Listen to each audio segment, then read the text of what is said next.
চ' ভাই লগ ৰাতিপুৱা 9:30 বজাত উঠি 9:30 নহয় 9:30 বজাত শ্ব' আছিলে 9টা বজাত উঠি গ'লোঁ আমাৰ মৰমৰ ছলমান খানৰ চিকান্দাৰ চাবলৈ।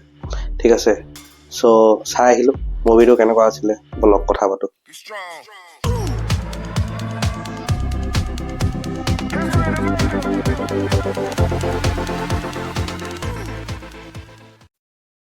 আজি মোৰ ৰিভিউটো একদম শ্বৰ্ট হ'ব। ঠিক আছে, ছলমান খানে নিজৰ কেৰিয়াৰটোক লৈ কি কৰিব বিচাৰিছে মই একো বুজি পোৱা নাই। মানে এয়াৰ মুৰুগেছো এটা ইমান ভাল ডাইৰেক্টৰ হৈ সি ছলমান খানক এনেকা ইউজ এণ্ড থ্ৰ' কৰাৰ নিচিনাই লাগিলে দেই।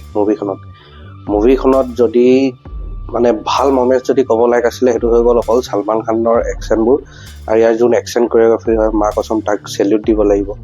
একদম ইমান চালিয়া একশ্যনবোৰ দেখাইছে মানে দিল খুচ হৈ যাব। আৰু একশ্যন এনেকুৱা নহয় যে নৰ্মেল একশ্যন, পুৰা হাই লেভেল হাই কোৱালিটি একশ্যন।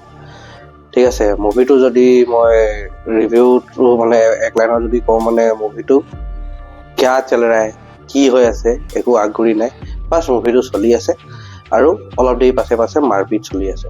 ত' সেই মাৰপিটটোৰ কাৰণে মানে গোটেই চিনেমাটো চাই দিলোঁ। ঠিক আছে, আৰু মুভিটো যেনেকৈ আপুনি ট্ৰেইলাৰত চাইছিলে ছলমান খান এটা ৰাজকোট নিচিনা জেগাৰ এটা ৰজা হয়। ঠিক আছে, তাক কিছুমানে ৰাজা চাহাব মাতে, কিছুমানে সঞ্জয় মাতে, কিছুমানে চিকান্দাৰ মাতে।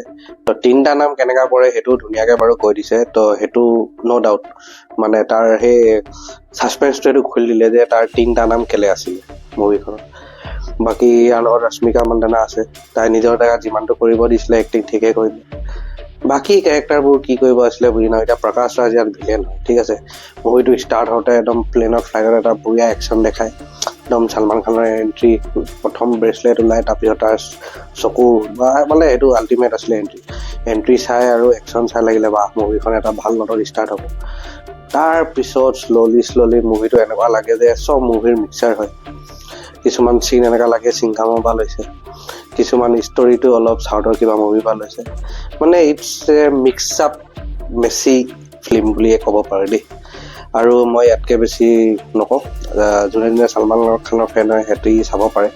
মোক পাৰ্চনেলি যদি কওঁ মানে মুভিটো ইমান এটাও ভাল নালাগিলে, বাছ ইয়াৰ একশ্যনৰ কাৰণে গৈছোঁ।